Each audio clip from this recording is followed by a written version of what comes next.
about 20 years ago. If you look down there in the distance, you can see the Wake Park and the stables. And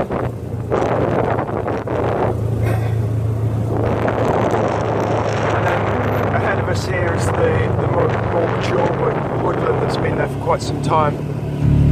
But these fields here used to be, when we did the dairy, cattle and milked 100 or so cows. This all used to be grazing for the cows. So we sold up the dairy herd in... Oh, duck. Go on. Sold up the dairy herd in the mid-90s. And then a lot of trees were planted in this area here. Oh, there's some deer. Can you see the deer? Where are the deer? Just run up. Might have just missed them. Deer again up in the trees there. So all these trees were planted around 2000, so about 20 years old. It's really nice, establishing more woodland. And then we've got this lovely secluded little spot. This field here. What's this field? 6 acres, is it? Something like that, yeah. About 6 acres. It's about 6 acres here. So sometimes Nicola brings a few horses up here to graze this off. So we've just come to check it out. Oh, it's a buzzard.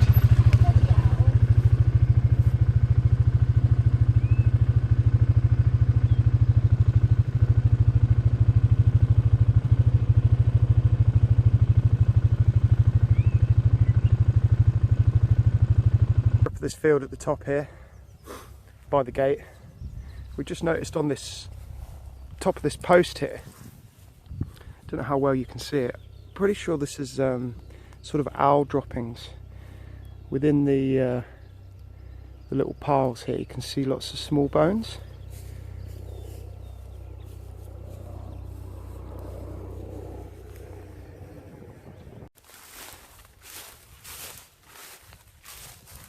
Henry?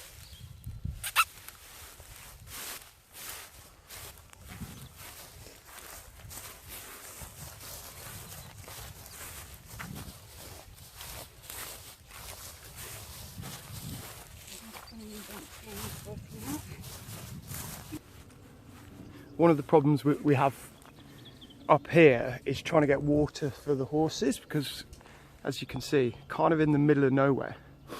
And we're sort of also partly up the hill, but what's really interesting in the corner of this field is we've got this little bit of a sort of spring. Often there's probably some badger setts. Henry's having a sniff around. So some setts here, they don't look particularly used at the moment, but this trail here is quite well used. I think the deer use it to get through to the neighbouring farm. As you can see, they go through there, come through here, and then quite often on this branch up here you can see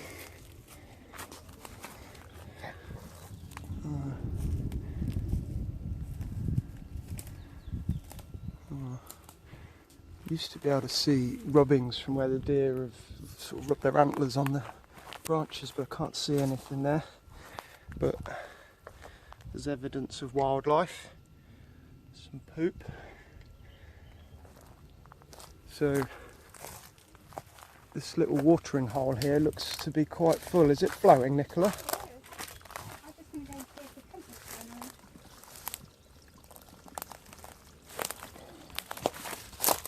So a couple of years ago we came up here.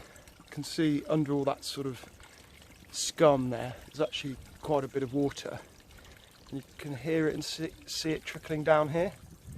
So a few years ago we made a little bit of a dam there to dam the water. It's just coming out of the ground. And kind of set up a little pump to pump the water into the water trough. So what we might need to do is we were using an electric pump with a 12-volt car battery, and I came up with this genius idea. Well, I thought it was genius, to make a water. I've forgotten what you call them. What do you call these types of pumps? This system here, which using a system of valves, it's been set up here for a few years, so it probably needs a good clean out. So basically what happens is there's a valve here. Yeah, it's full of scum. We're gonna have to take it away. So the water comes down this pipe here from the little dam that we built up there, and it flows through this little system here. The water comes out the top, out of here, which has a non-return valve on, which isn't working currently. Need to clean that up. And then there's another non-return valve here. So what happens is the water comes through, fills up this chamber and shuts this valve.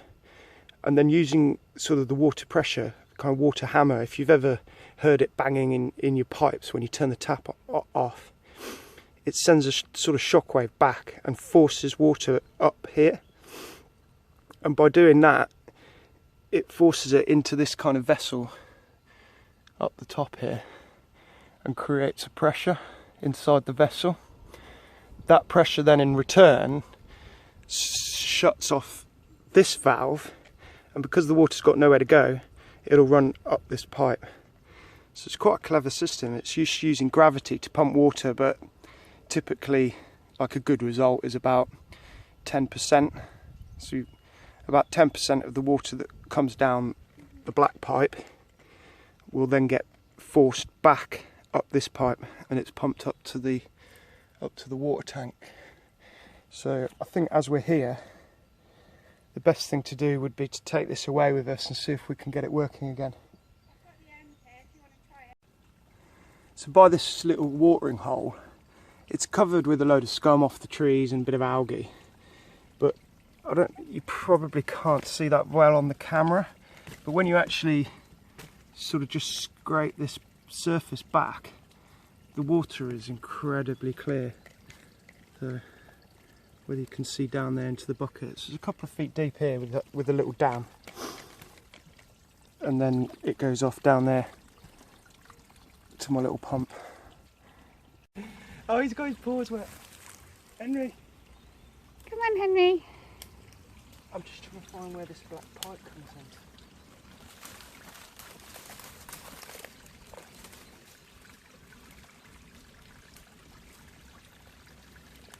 It's down there.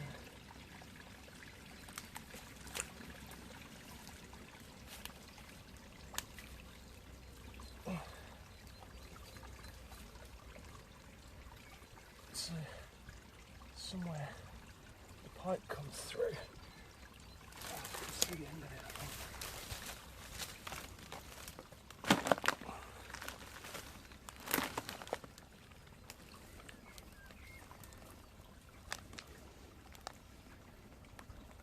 That's pretty clear.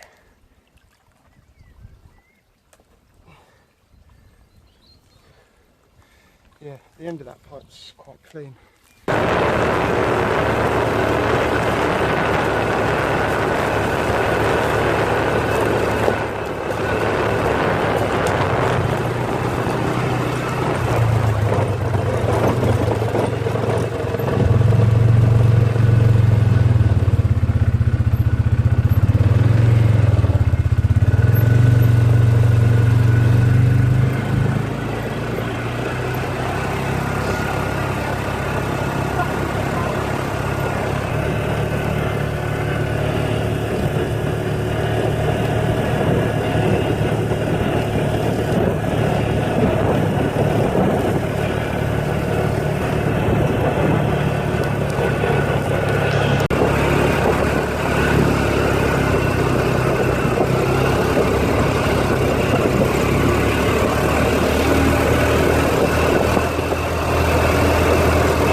Earlier on today, we went up to the top field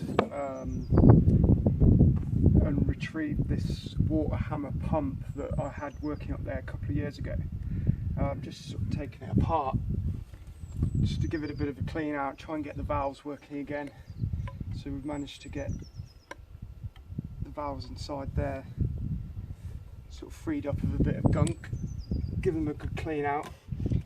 And then this is the sort of vessel chamber, pressure chamber that sits on the top of it. When I made it before, one of the issues I had was a bit of a leaking in the air. It's important that to get the pressure that we don't have any air releasing from the vessel. So as I've got some epoxy, I've been using it this morning to fix my board. I thought I'd just try and put a bit of epoxy around these joints. So we're just going to do that now with this Gorilla 5-minute epoxy. So this is just a 2-part epoxy. I'm just putting a bit on from each of the tubes here around the seam, all the way around, and then just give it a little bit of a mix up, and then it'll be set. Just sat round here in the shade because this stuff kind of sort of goes off in the sun pretty quick, so we'll do it around here in the shade, and then we can go around, stick it in the sun.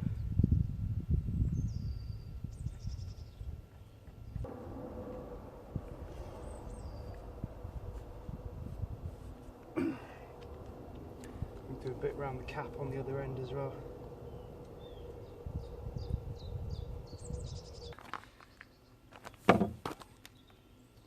You can see inside the pump here, there's this little valve, little non-return valve, and there's another one inside there as well. So we're just going to put that back together.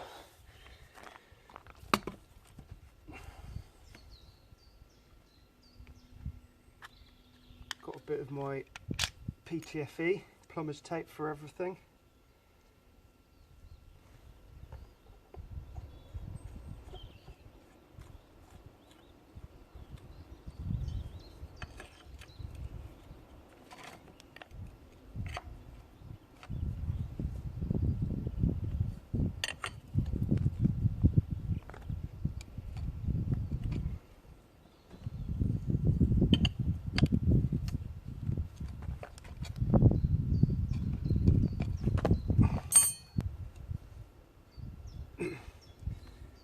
Right, the next thing I want to do is actually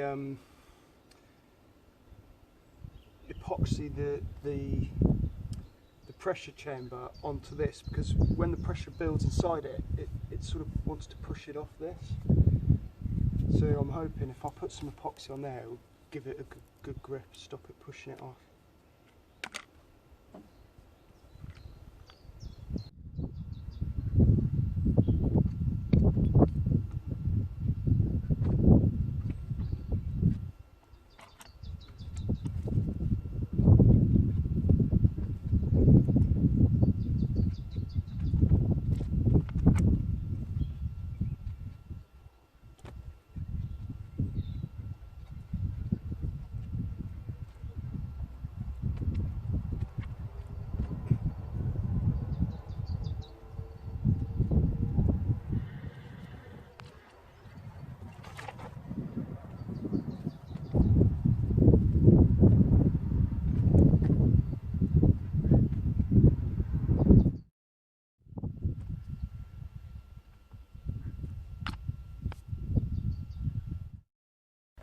I'll just leave that in the sun to set for a bit.